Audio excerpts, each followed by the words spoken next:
Tuhan. Shalom. Sarah rehat. Sehat. Kasih tos kanan kiri kalau sehat. Salam sehat ya. Baik, Bapak Ibu, hamba-hamba Tuhan, terima kasih nih kesempatannya. Saya rasanya sejak 10 tahun yang lalu baru pertama kali saya tugas firman Tuhan di konven. Nah, ini baru pertama saya. Setelah 10 tahun saya di Sukabumi, rasanya belum pernah saya khotbah. Jadi saya terima kasih Pak Luther. Pak ketuanya masih Pak Luther toh? Oh masih. Pak Pendeta, terima kasih waktunya dan kesempatan yang baik. Terima kasih Pak Reza yang menjadi tuan rumah yang baik hari ini. Sungguh luar biasa kita dijamu. Pak Lewi sudah ngopi? Oh ya, kirain belum ngopi. Ya, Bapak Ibu yang terkasih dalam Yesus Kristus, sejarah singkat, saya dikasih kesempatan 25 menit, isinya sejarah singkat baptis dan juga renungan singkat. 5 menit renungannya mah ya, tapi sejarahnya 20 menit ya gitu ya. Ya, saya sudah kirimkan, mungkin bisa ditampilkan di slide. Nah, ini dia. Sedikit sejarah gereja baptis setelah kegerakan Protestan atau dulu yang namanya perpisahan antara Katolik dan Protestan, itu kita bisa melihat satu abad setelahnya atau setengah abad setelahnya, persisnya itu di 1609. Kalau Martin Luther itu kan 1525 atau 1555 ya. 1517 ya. Jadi satu abad berikutnya gereja baptis berdiri atau melakukan sesuatu yang artinya berdirinya kaum baptis karena ditandai dengan separatisme pada waktu itu ya. Jadi identitas inti dari gereja baptis itu yang pertama setia kepada Alkitab, setia kepada firman Tuhan, nggak ada yang lain, tunduknya kepada firman Tuhan ya, dengan iman dan juga hal-hal yang pengembangan karunia rohani yang ada di dalam gereja. Di situ kita tetap setia sampai hari ini. Back to the Bible.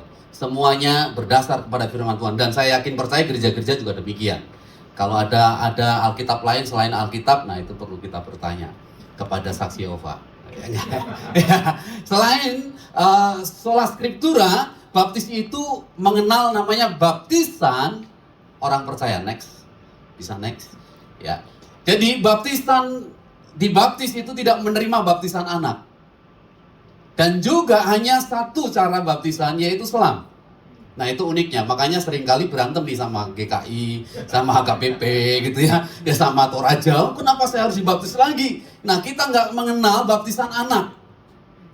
Kita hanya mengenal baptisan dewasa. Kita orang baptis percaya bahwa orang yang datang kepada Yesus Kristus itu orang dewasa, yang berani mengaku percaya Yesus Kristus, bukan anak. Nah itu kita nggak perlu berdebatkan. Jadi itu sesuatu keyakinan tersendiri. Tapi kami orang baptis memberikan kesempatan kepada pribadi untuk mengaku secara pribadi baru dibaptis. Dan baptisnya selam. Ada atau nggak ada air, selam pokoknya. Nyari di mana air yang ada, di bak kek mau di mana, pokoknya selam. Nah itu yang kita yakini bahwa itu baptisan yang sesuai Alkitab, karena back to the Bible. Ya, kemudian pemisahan gereja dan juga negara. Kita tidak mencampur adukan pemerintah dan juga agama, dan kita nggak ingin pemerintah mengintervensi ngobok-ngobok dalam organisasi gereja, dan juga kita nggak akan intervensi, nggak ada agama negara, nggak ada juga, kita nggak percaya itu. Tadi terpisah pemerintahannya, tetapi sejalan seiring untuk membangun satu peradaban di dalam iman percaya kepada Yesus Kristus. Yang keempat, ciri khasnya adalah otonomi jemaat lokal.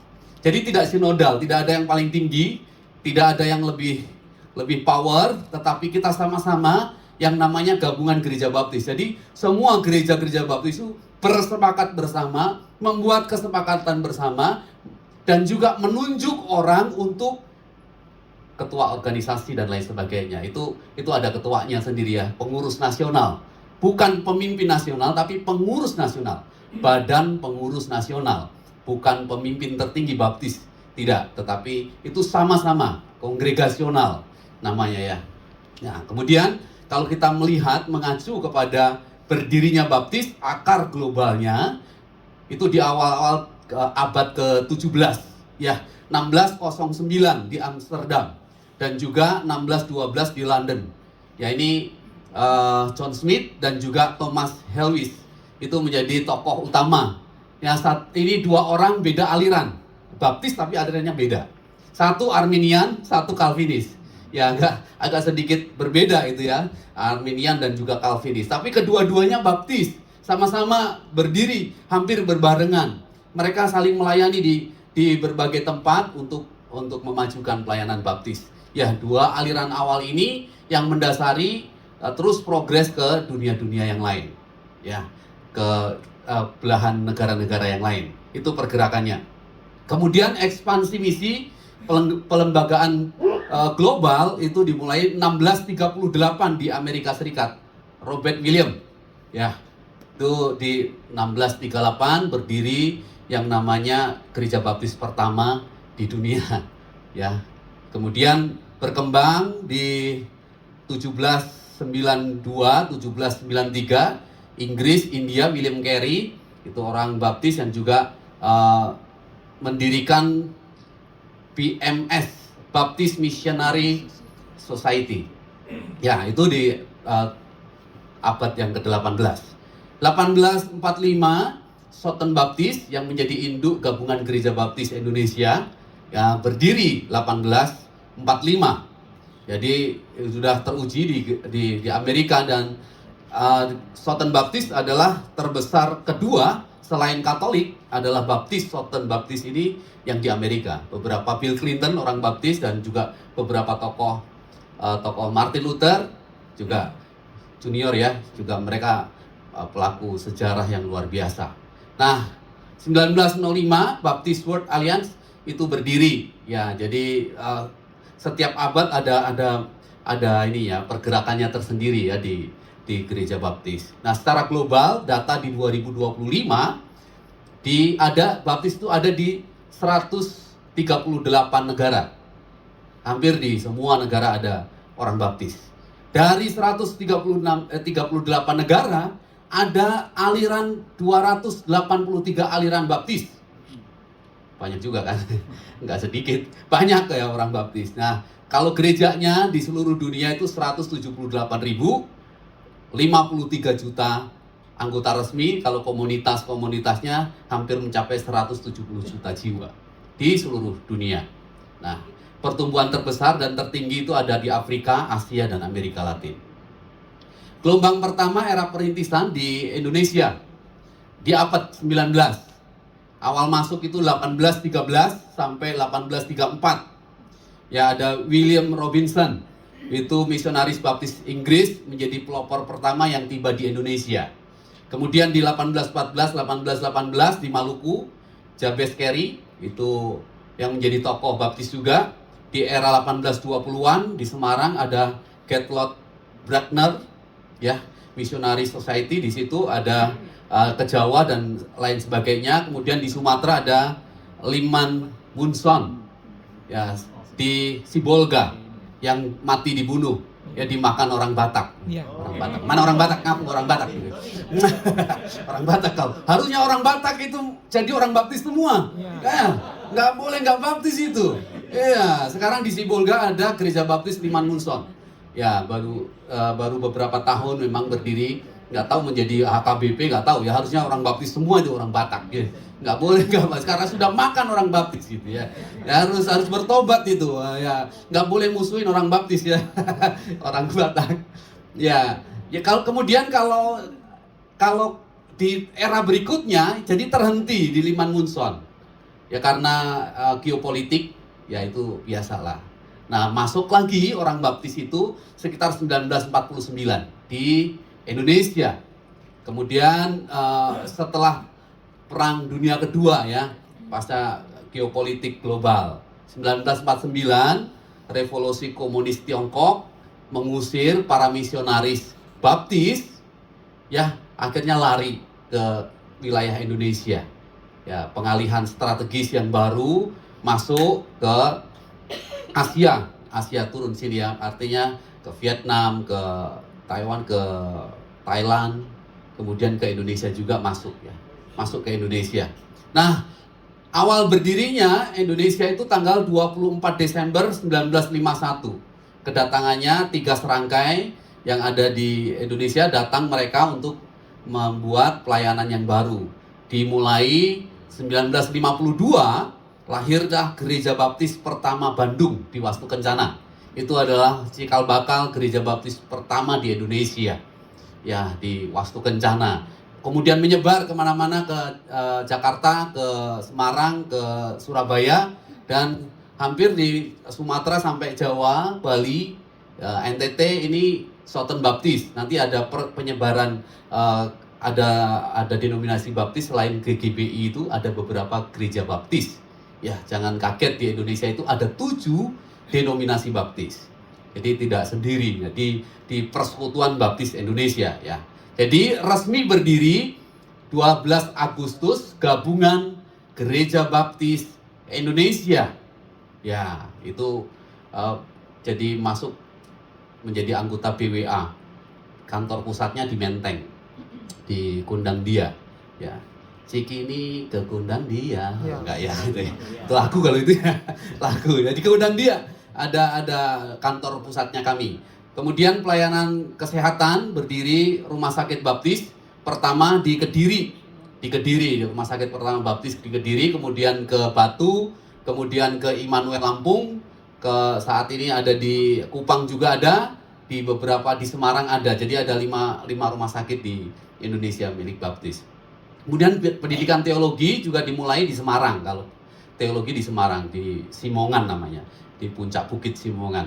Nah, kalau kita bisa melihat peta di Indonesia ini, denominasi Baptis di Indonesia, ada beberapa denominasi yang ada di. Nah, dari Sumatera sampai ke Jawa dan sampai NTT itu ada beberapa sebaran GGBI, GKBJ, kemudian GBII, ya GBII. Kalau yang di Kalimantan itu GPIBI yang banyak. Kemudian Sulawesi itu KGBI, Manado dan lain sebagainya, pasti orang Manado tahu ya KGBI. Kemudian Gereja Baptis Anugerah Indonesia itu di Sorong. Kemudian PGBP di Jayapura. Ya, kita mau melihat data demografisnya orang Baptis di Indonesia. Dari 7 denominasi kita bisa melihat di situ sebarannya. Yang paling banyak masyarakat Baptis ada di Sorong, ya. Di PGBP, Persekutuan Gereja Baptis Papua, ada 400 gereja dengan 253.327 jiwa di Papua orang Baptis. Makanya kalau ngomong soal Papua Merdeka, kebanyakan orang Baptis yang separatis. Jadi kami malu kadang-kadang sebagai orang Baptis, karena Papua Merdeka yang ngomong itu ya pendeta-pendeta Baptis juga itu. Ya.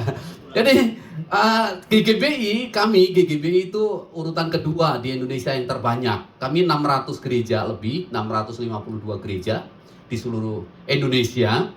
Dan 52.000 jiwa GGBI ada di Indonesia. Kemudian ada Gereja Perhimpunan Injili Baptis, Kerapatan Gereja Baptis Indonesia, Gereja Baptis Anugerah Indonesia, Gereja Baptis Independen Indonesia, Gereja Kristen Baptis Jakarta. Nah, ini urutannya yang ada di Indonesia. Jadi ada 7 baptis di Indonesia. Ya, tidak semua sama, berbeda-beda. Ya, kalau kita melihat semua data ini, ada 1.818 gereja Sinode Baptis di seluruh Indonesia dengan jumlah total jiwanya 386.412 jiwa. Itu data 2025. Kita memiliki data. Jadi memiliki semangat evangelis, amanat agung harus dikerjakan, independen, otonom gereja dihargai, ditegakkan juga, dan juga kita bersifat inklusif. Jadi orang Baptis tidak punya seragam kebesaran, nggak pernah pakai jubah kebesaran, karena kita sifatnya inklusif. Bisa pakai kaos, bisa pakai dasi, bisa pakai jas, bisa pakai sarung, bisa pakai kopiah, terserah, karena kita inklusif. Kita nggak ada Oh kamu harus pendeta pakai jas terus pakai kolar gitu. Enggak, kita enggak ada penekanan begitu. Seluruh dunia demikian karena kita separatis. Nah, uniknya Gereja Baptis Indonesia Baitani. Di sini ada beberapa latar belakang baptis, Bu Acun, ada siapa lagi orang baptis? Kayaknya yang Batak-Batak juga baptis semua. Tadi kan sudah makan makan orang baptis ya. Jadi orang udah baptis. Nah, Gereja Baptis Indonesia anggota ke-14 di GGBI. Jadi termasuk gereja awal di GGBI adalah Gereja Baptis Baitani Sukabumi. Ya, berdiri 1 September 1963. Ya, 1963. Ini unik ya.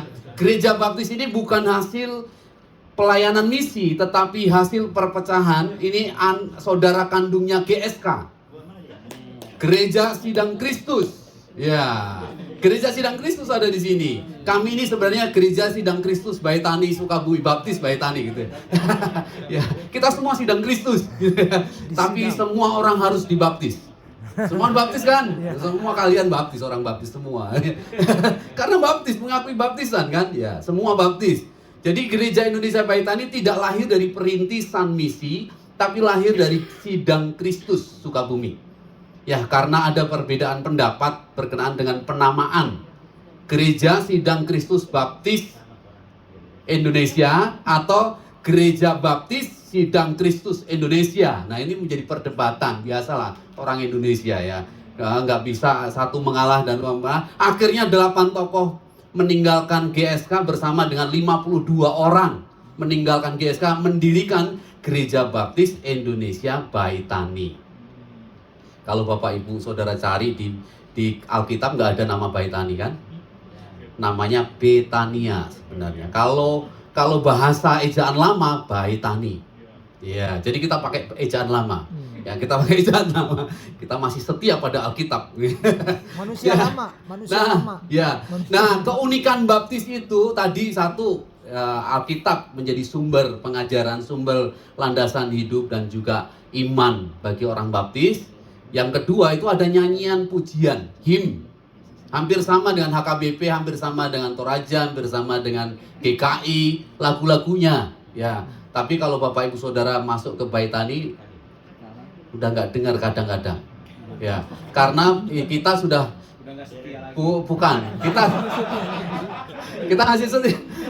Kita sudah batik masalahnya. Orang bilang ini Baitani ini sudah batik, baptis karismatik. Nah, sudah separatis. Iya, separatis sudah memisahkan diri. Jadi ada kegerakan inklusif yang ingin dibukakan gitu. Jadi sudah agak sedikit melebur dengan dunia lain gitu. Jadi agak lain. Daniel Panji pernah datang ke Pak Pendeta Daniel Panji pernah datang ke gereja ini, baptis agak lain ini.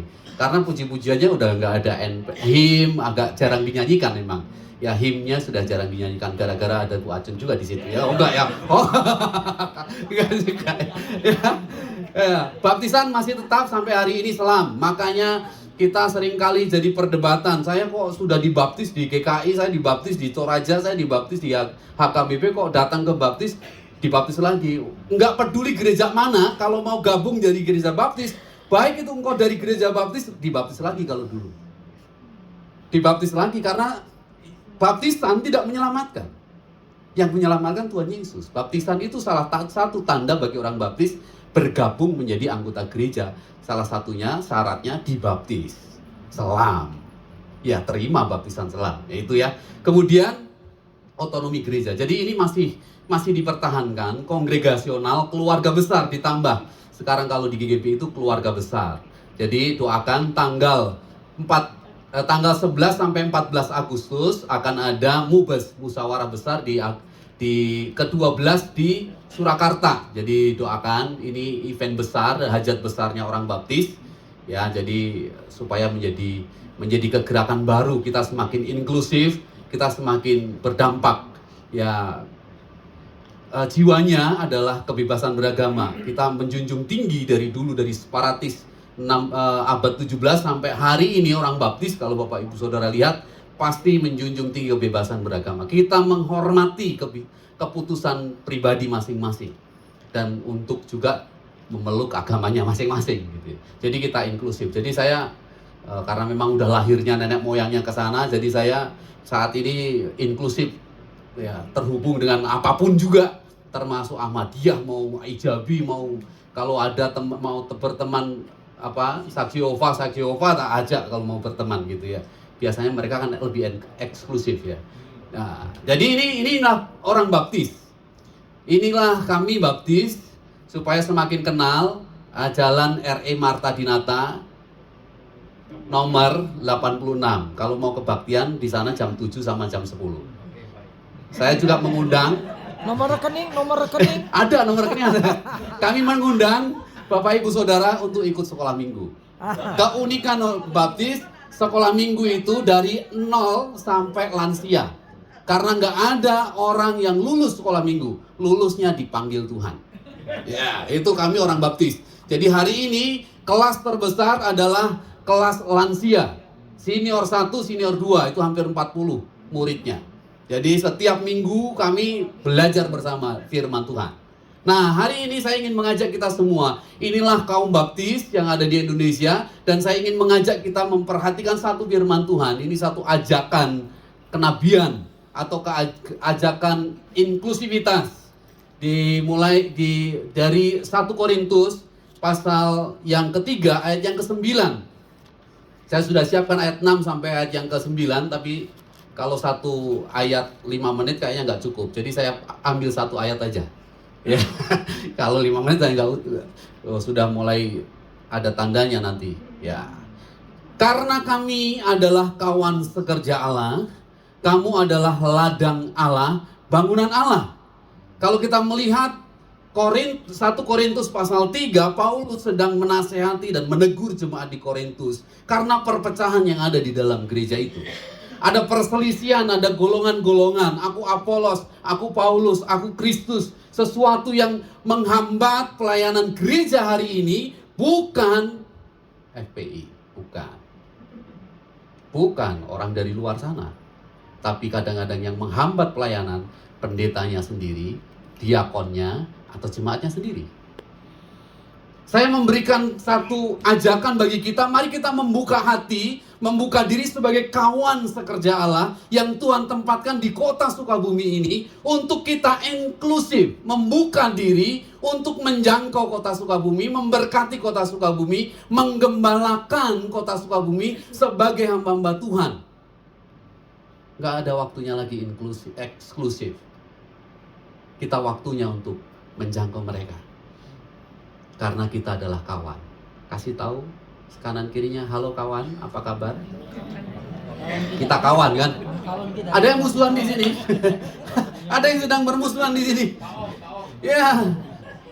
Saya dulu ingat Pak Martin ya, kita ibadah konven pertama itu paling 5 keluarga kita ya di GPDI pertama ya. 5 keluarga loh. Sekarang udah mulai banyak. Ya, 10 tahun berikutnya makin banyak gitu ya. Makin banyak hamba-hamba Tuhan. Saya bermusuhan dengan iblis. Woi. Ya, bukan kawan sekerja iblis kan. Ya. Nah, ini ajakan yang sungguh lahir dari panggilan untuk memenangkan kota Sukabumi. Mari mulai hari ini kita sama-sama memuridkan kota kita. Kita tidak lagi bicara tentang denominasi, kita tidak lagi bicara tentang kepentingan gereja kita, tetapi kita bicara kepada kepentingan yang lebih besar, yaitu kepentingan kerajaan Allah. Saya beberapa waktu lalu bulan April, saya menegur jemaat di mimbar juga, karena apa? Dalam waktu pelayanan kami sudah 10 tahun ya. Dalam waktu 10 tahun ini, apa yang sudah dikerjakan gereja untuk memuridkan kota? Kita sering kali di gereja, kalau Bapak Ibu Saudara bisa, mungkin beda dengan saya ya. Bapak Ibu Saudara boleh lihat sepanjang tahun 2025 atau hampir setengah tahun 2026, apa yang gereja Bapak Ibu Saudara kerjakan. Paling banyak adalah menyelesaikan perasaan jemaat. Ini tersinggung, ini gak suka ini gak suka ini. Terlalu repot kita sering kali hanya menyelesaikan masalah-masalah perasaan jemaat. Kita kehabisan waktu untuk berbicara amanat agung. Kita sering kali lupa bahwa sesungguhnya kita semua diajak untuk mengerjakan amanat agung. Seringkali kita terbentur dengan tembok denominasi dan bahkan ini curi domba, ini curi domba, itu mengambil jemaatku. Kita terlalu sibuk memikirkan hal itu bertahun-tahun. Kita lupa tugas kita sebagai gembala, sebagai hamba Tuhan untuk mengajak seluruh jemaat melaksanakan amanat agung. Perintah kepada semua gereja, semua denominasi, semua golongan, semua siapapun Bapak Ibu Saudara hamba Tuhan dimanapun semuanya. Saya mengajak mari kembali kepada amanat agung. Kita tidak lagi berpikir ini jemaatnya siapa, ini kita semua. Hamba Tuhan yang ada di kota Sukabumi memiliki tugas yang sama, menggembalakan dan memuridkan kota ini. Nggak lagi ada sekat-sekat seharusnya. Oh, banyak kegiatan di gereja baptis, nanti semua dibaptisin semua itu. Kecurigaan yang naif, egois itu. Mari hilangkan sekat egois itu. Hancurkan sekat egois itu supaya ketika kita kumpul bersama, engkau melihat orang baptis tidak mentertawakan. Engkau lihat orang karismatik sedang memuji Tuhan, engkau tidak, ini aliran apa? Bukan begitu. Kita membuka hati yang inklusif. Siapapun engkau, Toraja menyanyi, GKI menyanyi, Baptis nyanyi, karismatik, Pentakosta nyanyi, menyembah. Kita nggak alergi, kita nggak menyinyir, gitu loh. Kita nggak lagi memusingkan itu cara kita masing-masing. Bukan lagi kita sedang mau ini paling hebat, denominasiku yang paling luar biasa. Nggak boleh. Ini hamba-hamba Tuhan masalahnya. Jadi saya mengajak kita semua, yuk muridkan kota. Kota Sukabumi butuh gereja-gereja Tuhan hari ini. Dan hari ini pintu itu sudah terbuka melalui sampah. Ya, loh, iya, ada 3 event dalam 1 bulan, 2 bulan ini. Ada 3 event besar di kota Sukabumi ini. Yang pertama, donor darah. Ya nggak Pak Ketua? Donor darah tanggal 24. Ayo donor darah di mana gereja baptis? Nggak akan saya baptisin. Nggak akan saya catat, oh jadi anggota baptis. Enggak. Disedot paling disedot. Mari kita berikan diri kita untuk memberkati kota. Ayo donor darah tanggal 24. Yang tanggal 1 Juni itu adalah HUT BKSG. Ya, sudah 3 tahun kita merayakan HUT BKSG.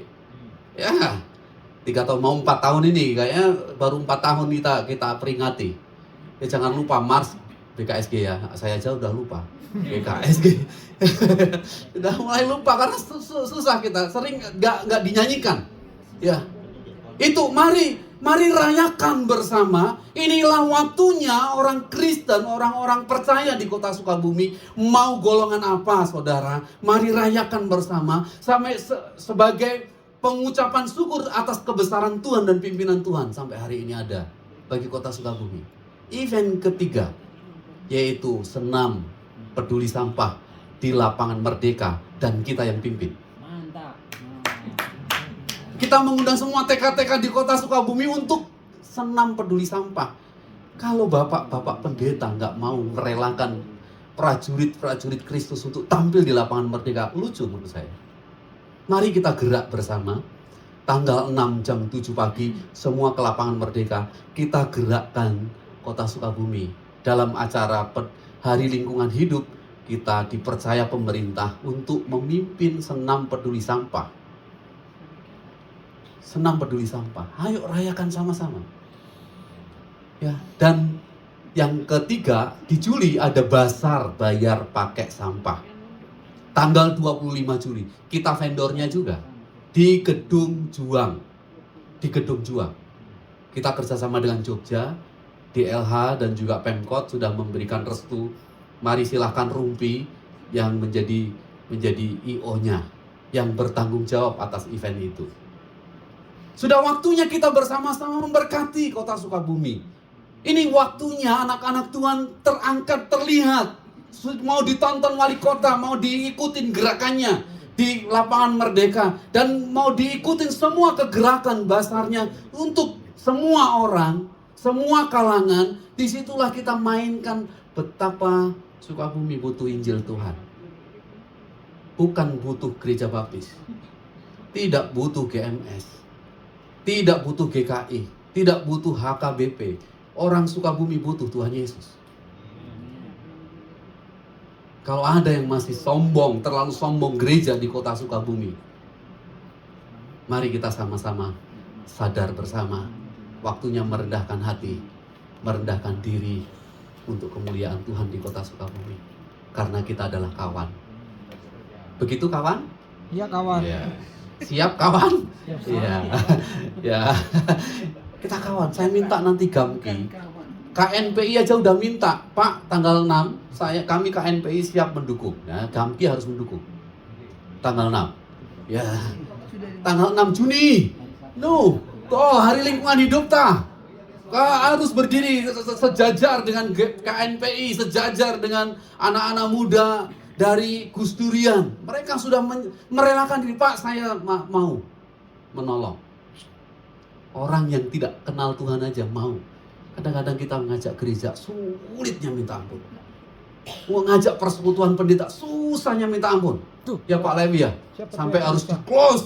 Siapa yang Gitu ya. Ya nggak? Susah kali ngajak persekutuan pendeta, apalagi kegerakan massal di kota Sukabumi. Waktunya kita mari buka wawasan kita inklusif untuk bersama-sama memberkati kota Sukabumi. Tuhan Yesus memberkati. Mari berdoa. Saya ingin pemain musik dan juga singer kita mau nyanyi bersama. Ini tugas kami Tuhan. Kita berdiri bersama-sama.